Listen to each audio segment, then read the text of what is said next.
പ്രതിഷേധം കടുപ്പിച്ച ആശാ വർക്കേഴ്സ് ഈ മാസം 24-ന് ആശമാർ സെക്രട്ടേറിയറ്റിന് മുന്നിൽ കൂട്ട ഉപവാസമിരിക്കും. നിലവിൽ 3 പേർ വീതമാണ് ഉപവാസം ഇരിക്കുന്നത്. അജീഷ് ജയകുമാർ വിവരങ്ങൾ വച്ചിരുന്നു. അജീഷ്, ഏതെങ്കിലും തരത്തിൽ അവരുടെ സമരത്തോട് അനുഭാവപൂർണ്ണമായ അല്ലെങ്കിൽ അവരുടെ ആവശ്യങ്ങൾ പരിഗണിക്കുന്നതിൽ അനുഭാവപൂർണ്ണമായ ഒരു നിലപാടും സർക്കാർ സ്വീകരിക്കാത്തപ്പോൾ ഈ സമരം ഏത് രീതിയിൽ ഇനി മുന്നോട്ട് കൊണ്ടുപോകാനാണ് ആശാ വർക്കേഴ്സിന്റെ തീരുമാനം? അജീഷ്,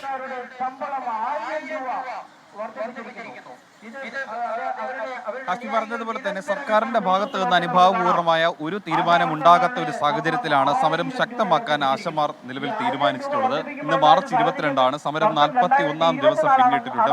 കൂടാതെ നിരാഹാര സമരം 3-ാം ദിവസവും പിന്നിട്ടു. ഈ ഒരു സാഹചര്യത്തിൽ കൂടിയാണ് മാർച്ച് 24-ന് തിങ്കളാഴ്ച സമരം ശക്തമാക്കാൻ കൂട്ട ഉപവാസം സെക്രട്ടേറിയറ്റിന് മുന്നിൽ നടത്താൻ ആശമാർ തീരുമാനിച്ചിട്ടുള്ളത്. നമ്മളോടൊപ്പം സമരസമിതി നേതാവ് എസ് മിനി കൂടെയുണ്ട്. ഈ സമരം ശക്തമാക്കുന്നതിന്റെ ഭാഗമായിട്ടാണ് ഈ കൂട്ട ഉപവാസം തീരുമാനിച്ചത്. ഈ വരുന്ന 24-ാം തീയതി, അതായത് മറ്റന്നാൾ കൂട്ട ഉപവാസം നടക്കുകയാണ്. ഇവിടെ 3 പേർ മെനഞ്ഞാന്ന് മുതൽ അനിശ്ചിതകാല നിരാഹാര സമരത്തിലേക്ക് കടന്നിരിക്കുകയാണ്. ഇന്ന് 3-ാം ദിവസമാണ്. ഇതിനോട് ഐക്യദാർഢ്യം പ്രഖ്യാപിച്ചുകൊണ്ട് 24-ാം തീയതി ഇവിടെ കടന്നെത്തുന്ന മുഴുവൻ ആശാ വർക്കർമാരും അതോടൊപ്പം നമ്മളെ പിന്തുണച്ചു വന്ന മുഴുവൻ സംഘടനകളും അതിനോട് ഐക്യദാർഢ്യം പ്രഖ്യാപിച്ചുള്ള കൂട്ട ഉപവാസമാണ്.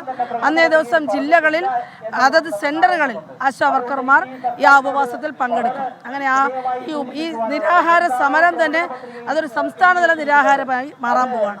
കഴിഞ്ഞ ദിവസം ഉണ്ടായ പ്രശ്നങ്ങളൊക്കെ, വിവാദങ്ങളൊക്കെ അറിയില്ല. അതിനുശേഷം സർക്കാരിന്റെ ഭാഗത്തു നിന്ന് ഏതെങ്കിലും തരത്തിൽ ബന്ധപ്പെടാൻ ശ്രമിച്ചിട്ടുണ്ടോ? ഈ ചർച്ച ചെയ്യണമെന്നുള്ള ആവശ്യവുമായി ഞങ്ങളെ ആരും സമീപിച്ചില്ല. ഞങ്ങളത് വെയിറ്റ് ചെയ്യാണ്, ഞങ്ങളത് പ്രതീക്ഷിക്കുകയാണ്.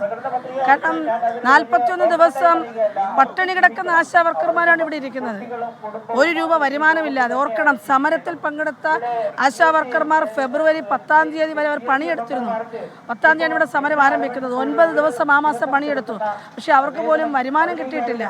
ഒരാൾക്കും ഒന്നും കൊടുത്തിട്ടില്ല. പക്ഷേ ഇതിന് ജോലി ചെയ്യാതെ മാറിയിരുന്ന ആശമാർക്ക് വരെ കൊടുത്തിട്ടുണ്ട്. അപ്പം ഞങ്ങൾ പറയുന്നത് ഓണറേറിയത്തിൻ്റെ മാനദണ്ഡങ്ങൾ എടുത്തു മാറ്റിയെന്ന് പറയുമ്പോൾ എന്തുകൊണ്ടാണ് നിങ്ങളിത് കൊടുക്കാത്തത്? അപ്പോൾ ഇതൊരു പ്രതികാര നടപടിയായിട്ട് തന്നെ കാണുന്നത്. അങ്ങനെ പട്ടിണി കിടക്കുന്ന ആശാ വർക്കർമാരാണ് ഈ 41 ദിവസം സമരം. വണ്ടിക്കൂലിക്ക് പണമില്ല, ഓർക്കണം. വീട് പട്ടിണിയിലാണ്. അപ്പോൾ വീണ്ടും അവരെ ഇവിടെ കിടന്ന് നിങ്ങൾ നരകിച്ചോട്ടെ എന്ന് പറയുകയാണെങ്കിൽ കേരളത്തിന്റെ പൊതുസമൂഹം എന്തെങ്കിലും ഒരു തീരുമാനം എടുത്തേ മതിയാവുള്ളൂ. സമരസമിതി നേതാക്കൾ പറയുന്നത് പോലെ കേന്ദ്ര ആരോഗ്യമന്ത്രിയുമായി നടത്തുന്ന ഒരു കൂടിക്കാഴ്ച അടുത്ത ആഴ്ച നടക്കുമെന്നാണ് പ്രതീക്ഷിക്കുന്നത്. അതിൽ വലിയ പ്രതീക്ഷയാണ് നേതാക്കൾ വയ്ക്കുന്നത്. എന്തായാലും ഈ സമരം 3-ാം ദിവസം, നിരാഹാര സമരം 3-ാം ദിവസം പിന്നിടുന്നു. 3 പേരാണ് ഇന്ന് സമരം ഇരിക്കുന്നത്. മറ്റന്നാളാണ് കൂട്ട ഉപവാസ സമരം. ഇവർക്ക് ഐക്യദാർഢ്യവുമായി ഇവിടെ എത്തുന്ന കൂടുതൽ ആശമാർ ഇവർക്ക് ഐക്യദാർഢ്യവുമായി ഉപവാസ സമരം ഇരിക്കും. ഹാഷ്മി.